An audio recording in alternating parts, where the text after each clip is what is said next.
Welcome into OutKick the show. I'm your fearless leader, Clay Travis. I hope all of you are having phenomenal, fantastic, incredible Thursdays as we get ready for the State of the Union address and as we get ready to head in to the final weekend of college basketball, as we get ready as well for all the conference tournaments. In the major conferences, I know the smaller conferences are competing right now. We got a lot to dive into.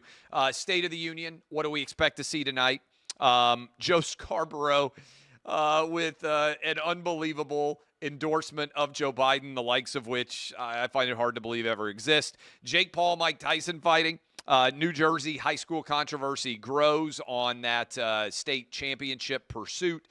We will talk about that. And University of Tennessee wins the SEC outright with a road win at South Carolina and now is elevated as the fourth number one seed. What do we expect there? Break it all down for you. But I want to start. By the way, also, all three picks that I gave out to you yesterday, I told you I loved them. All three of them hit on Prize Picks. Dalton Connect, more than 21.5 points. Jonas Adu, more than 11.5 points. And Zakai Ziegler, more than 21.5 points, rebounds, assists combined. I told you that I loved it as a Prize Picks pick, and it hit. So hopefully we can keep that mojo rolling into next week as we'll have more college basketball going. But I want to start with the unfortunate reality that Joe Biden has put in place is that unless he trips and falls walking in the House of Representatives, unless he manages to freeze for multiple minutes staring into the teleprompter, it's such a low bar that Joe Biden has to clear that I think the storyline that's going to come out of the State of the Union is Joe Biden was able to stand there and read off a teleprompter for 45 minutes. You're going to hear all of the usual lunatics at MSNBC and CNN claim that somehow this is a validation of Joe Biden's mental and physical fitness. The reality, though, is Trump has said he will debate Joe Biden anytime, any place, anywhere. Joe Biden has not yet responded. We're 8 months out. There's a possibility that if they actually run Joe Biden, which I still question whether they're going to do, that Biden only think about how crazy this is, that Joe Biden would only have to speak for 45 minutes or an hour in a row time at the State of the Union address tonight, and maybe when he accepts the nomination in Chicago at the Democrat National Convention. Otherwise, it's possible that they don't have any live addresses for Joe Biden to actually do for the rest of the campaign. This is unlike anything we've ever seen. They hid Biden in 2020, but not like this. And he wasn't the president then. He was running for president of the United States. And they hid him in his basement, and they could at least use COVID as an excuse for why they were hiding him in his basement and not requiring him to go around and do all these public events.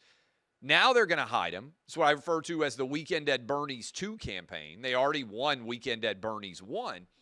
But can you believe that this is the world into which we have entered, where they're legitimately trying to keep you and me and everybody out there from actually hearing anything from Joe Biden as a part of the State of the Union?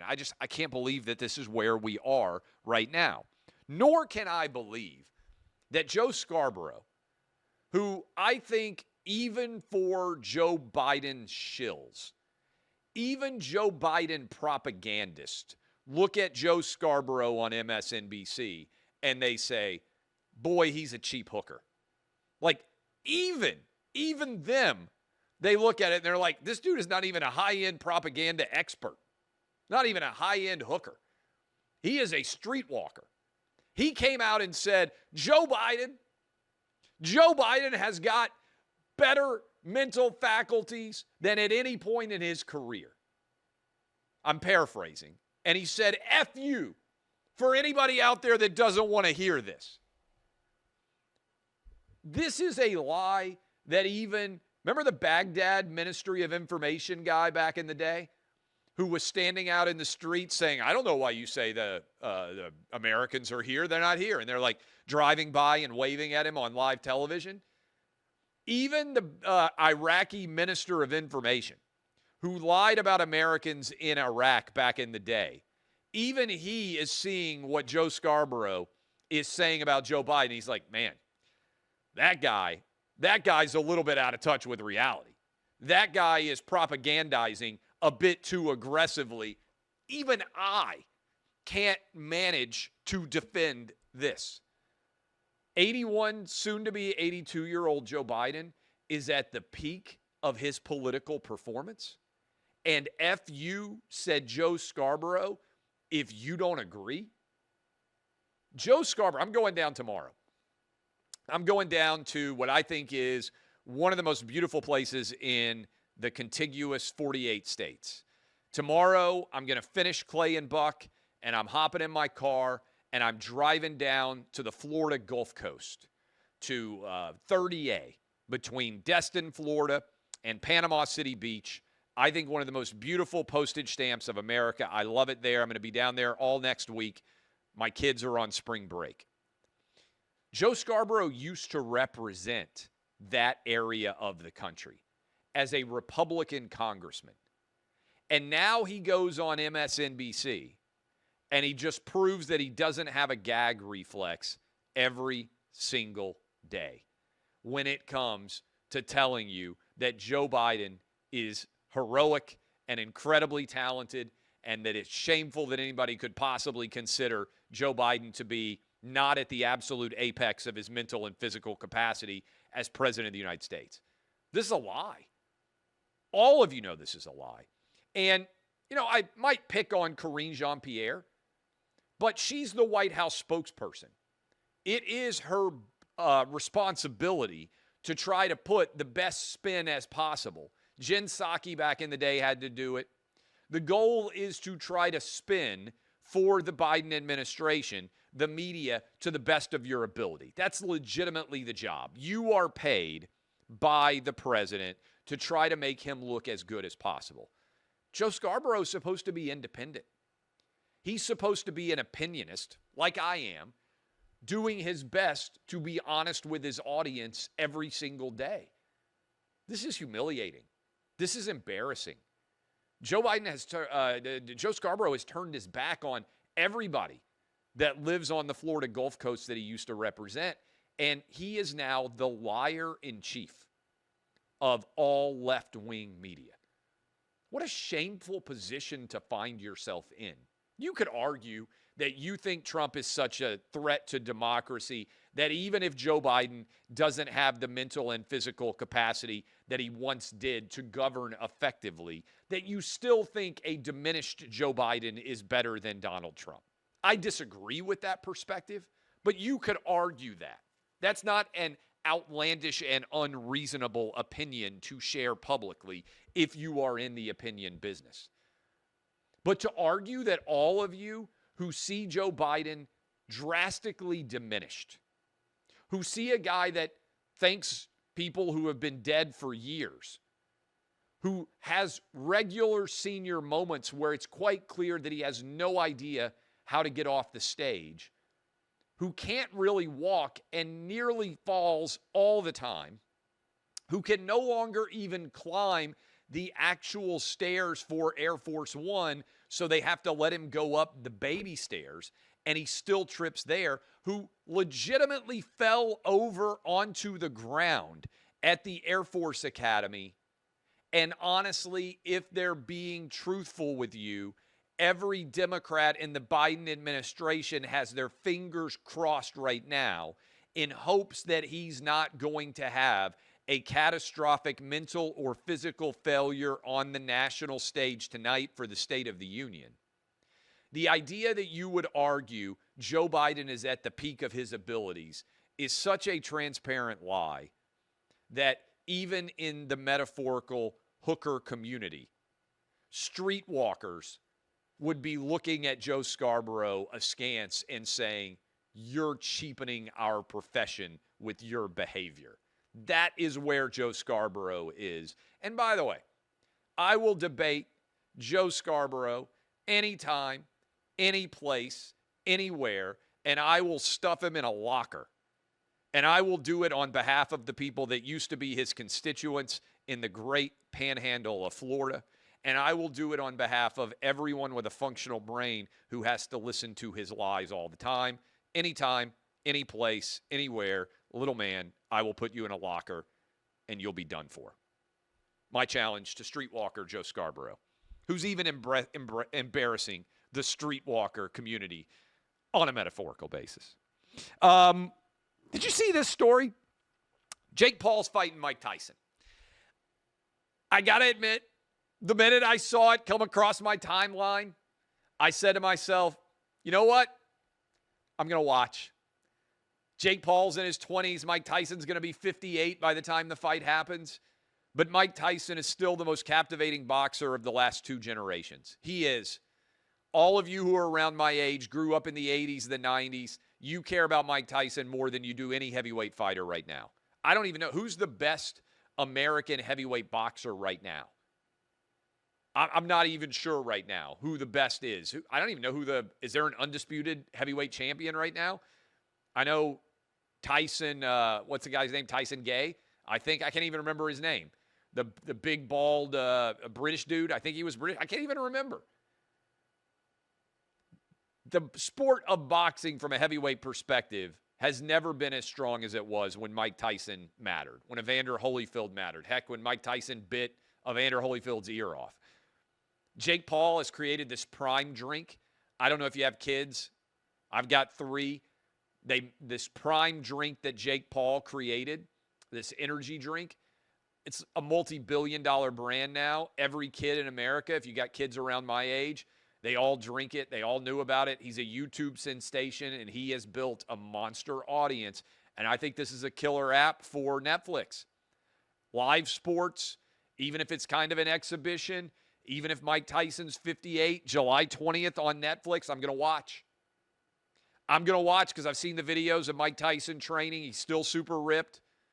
Even at 57, 58 years old, Mike Tyson is still a bad man. I think there's probably a decent chance he could knock out Jake Paul, even though Jake Paul is 30 years younger than him, and I believe has an undefeated boxing record nearly right now. Just crazy to think about how well this guy has done building a monster audience, and now this is the next step. I'm going to watch it. I want to play this clip for you. I'm not sure how many of you saw this, but this is from New Jersey, the Final Four of the state championship. A team is down. They have possession of the ball with about 5 seconds left. They go down, miss a shot, get a rebound. You can watch it here. Clearly score. It's counted as a basket. Then all the officials, all 3 of them gather around. They debate it. They take the basket off. And as a result, the team that actually lost won.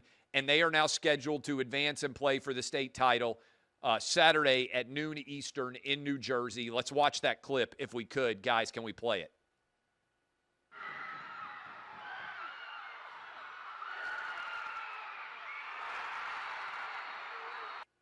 Okay, you can see the result there. The shot's clearly off in time. You can Google that. You can look it up yourself. There's no debate, no uncertainty about whether or not the shot got off in time. You can even tell, if you're an official, a little bit. You could watch the reaction of the other team, which clearly knows that shot was taken in time because they saw that they lost. If you were on the court, they immediately sunk their heads and began to behave in a dejected fashion.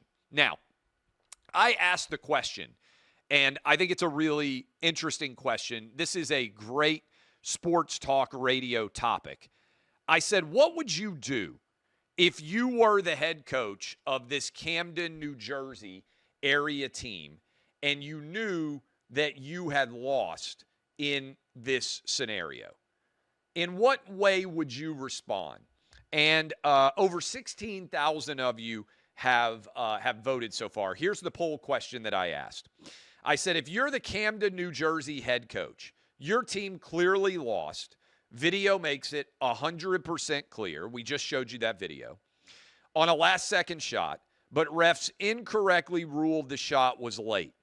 Would you advance and play or forfeit and withdraw and let the other team that actually won advance? Pretty even result here. 55% of you said you would forfeit and withdraw if you were the head coach. 45% of you said you would advance and play. To me, if I were the Camden basketball coach, and it's easy to say if you're not actually the coach because you don't have the stakes to make the choice, I think forfeiting and letting the other team advance is the right call. And look, most of the time, nobody has any idea who wins any particular state basketball championship. I was in high school. My Martin Luther King Magnet, we won the 1996 state basketball championship in AA in Nashville, Tennessee. We were a Nashville, Tennessee team, state of Tennessee champion, AA. This is before, by the way, now they have like all the private school champs and everything else. My school won AA state championship in basketball. It was a big deal. Next year, went to the state championship, lost in the state championship. Making it to state was a huge deal. I think 8 teams back in the day made it to state. There was a single A, there was a double A, there was a triple A, depending on the size of your school. And you crowned only 3 boys champs statewide. Some states have even fewer. Now Tennessee has a scholarship division, private school division. I think there's like 10 state champions now in boys basketball. I don't know how many New Jersey has. Point is, unless you're directly involved, most people don't know who ends up winning a state championship. It's a big deal. It's an incredible accomplishment. But outside of your local circle, most people are not aware of who ends up winning a championship. Because this story has gone viral, if Camden High School's coach said, we're going to withdraw, forfeit, and the team that actually won is going to advance, if he did that, 100 million people might become aware of it. It is a story that would cut directly to why sports exists, especially amateur sports. Most of us do not play high school athletics because we're going to have a high-end college or professional career. Most of us do not have our kids play sports because we are expecting them to be professionals or college scholarship earners. We do it to send a message about growth as a human. I have coached basketball, baseball, soccer games as a dad. The goal of my kids playing sports is not for them to become elite Olympic athletes or first-round picks.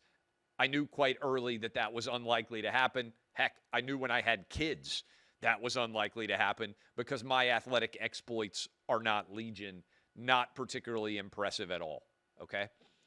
But we have kids play sports to learn important life lessons.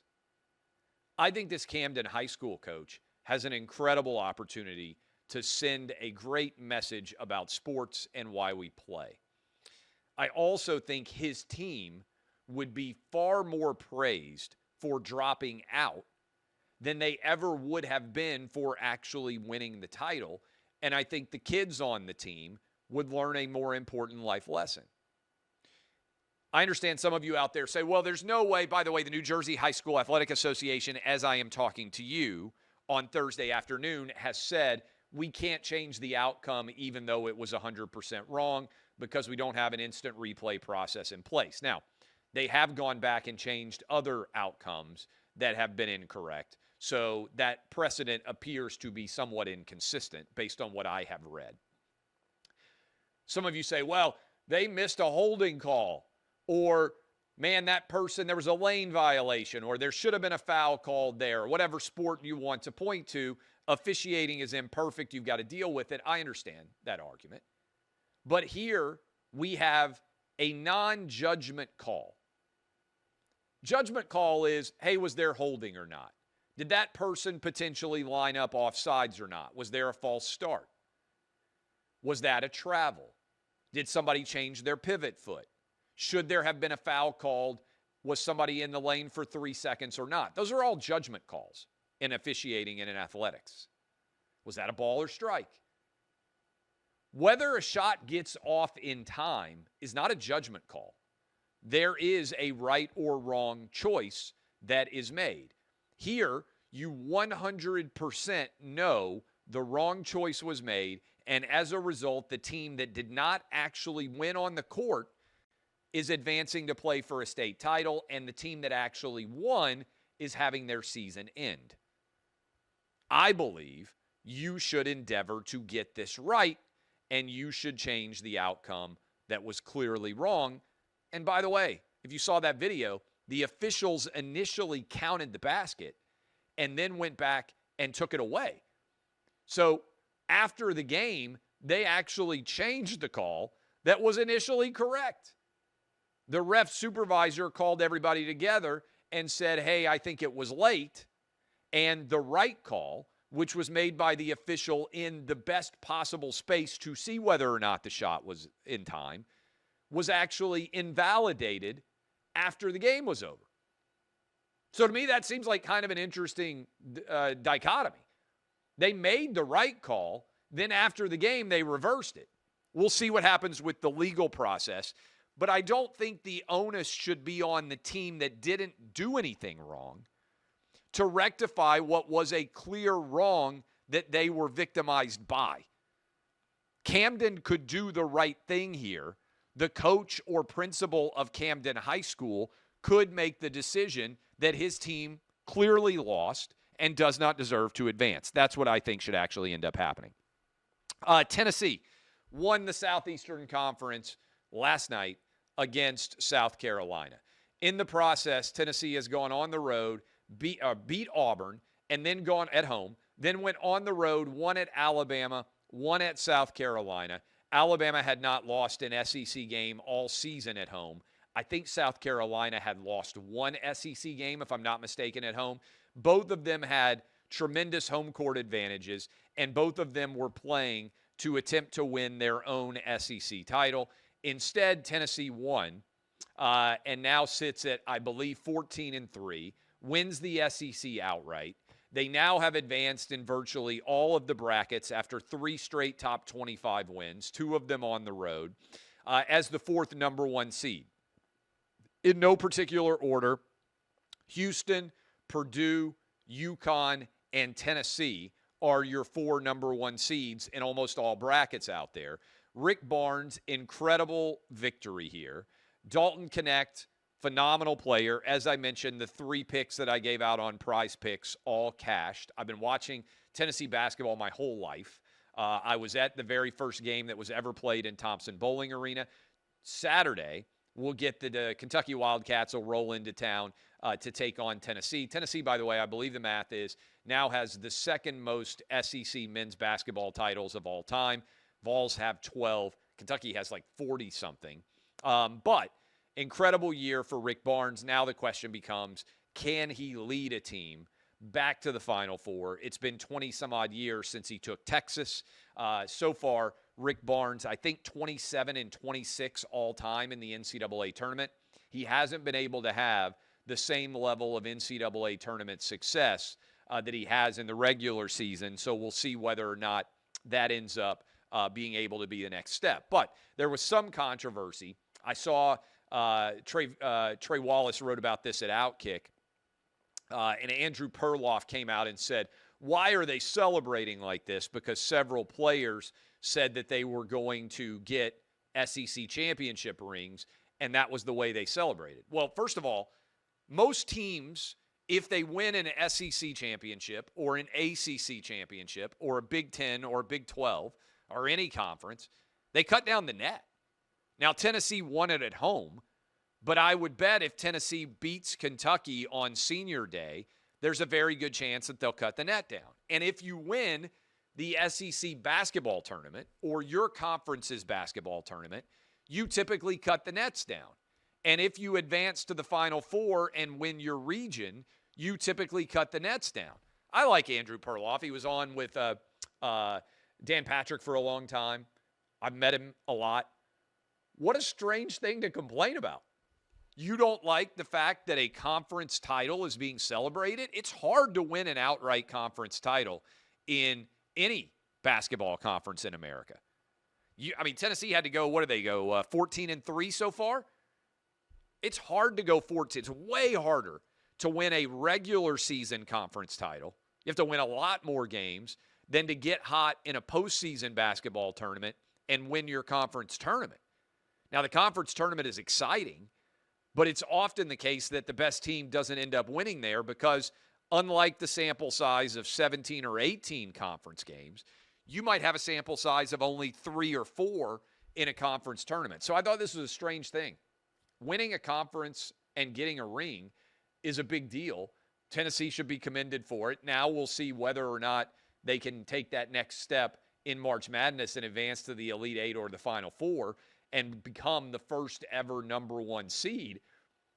But saying, hey, we're going to get conference championship rings, what in the world are you thinking? Why would you celebrate like this? I thought it was a strange take by Andrew Perloff. And you can go read about it at OutKick. Trey Wallace has written about it. Finally, some of you who are old school OutKick people will recall me doing daily shows during the summer of 2020 when all the BLM riots were going on, when all the chaos was occurring.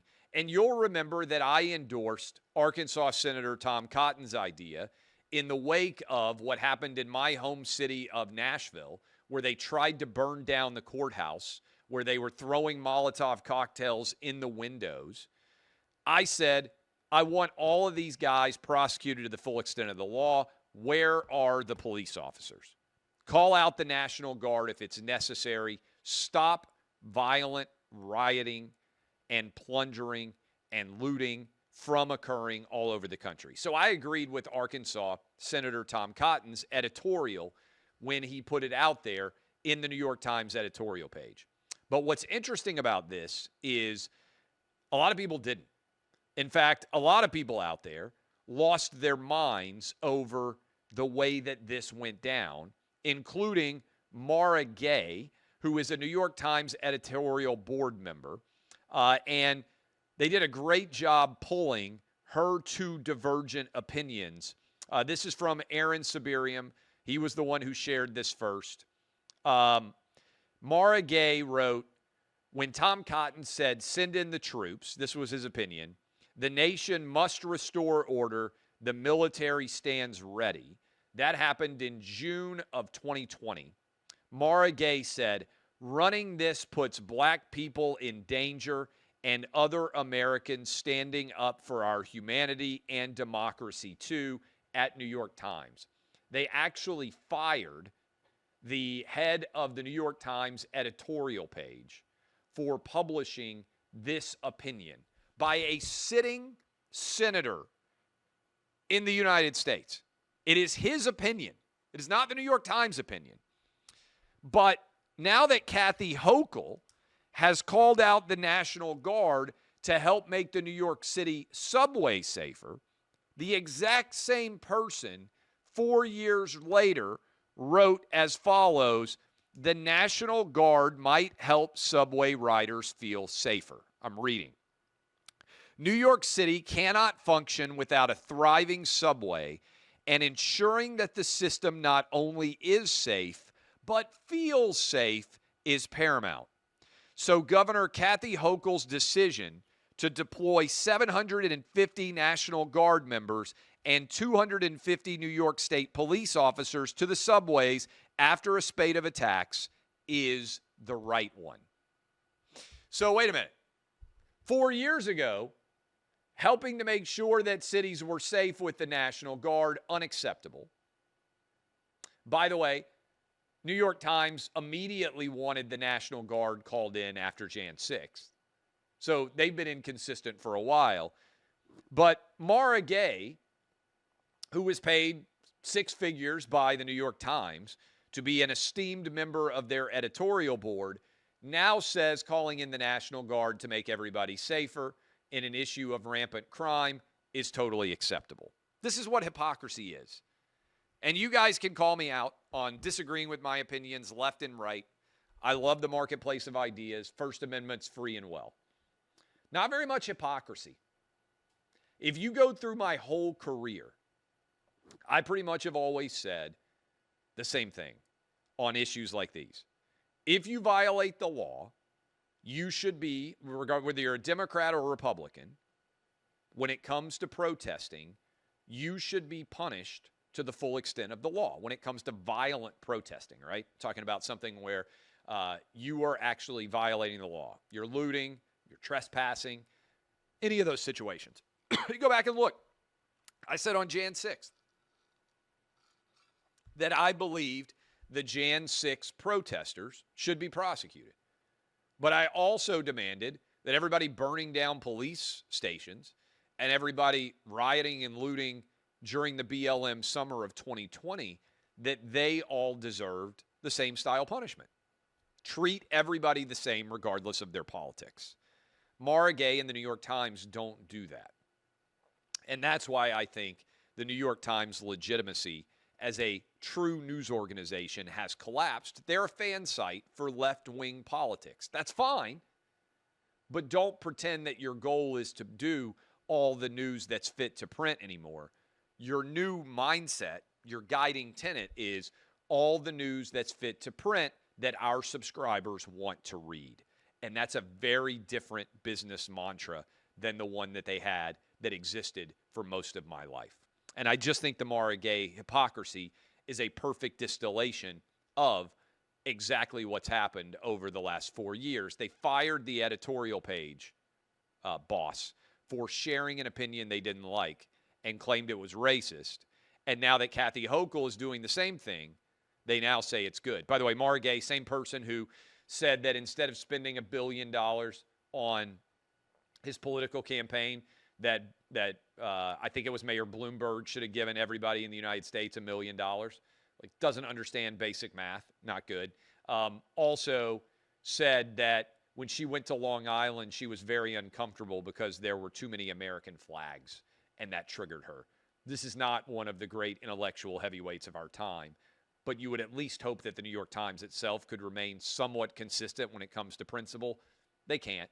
They've fallen completely apart. All right.